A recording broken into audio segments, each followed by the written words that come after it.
So I thought we'd just use Themba as an example of how we can look at an understanding of the basic cause points in the swing and how that improves the technique and identifies what's not really well understood.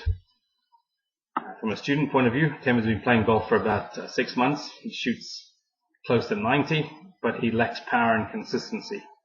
And you'll see when he brings the club into impact how his left arm tends to be a little buckled and is definitely not in line with the shaft of the club.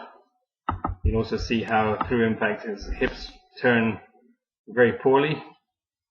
So he breaks down through impact and his hips only really turn onto his left side much later than impact.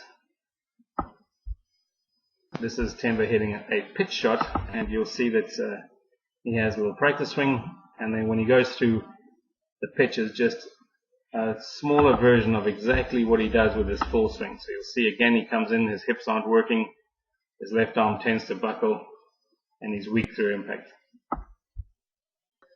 So we talked through a couple of ideas, but the main one being the difference between pushing and pulling with that left hand.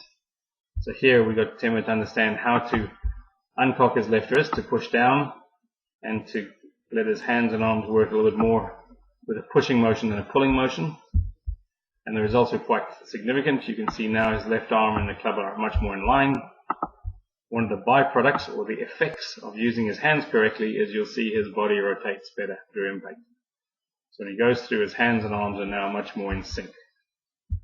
So if we compare his impact position when he understands how to push compared to when he was trying to pull the club through impact, you'll see it's quite different. So from a teaching point of view, really nice to see these improvements in just with simple understandings taking place. If you need help with your game, please come to the range and ask us for help.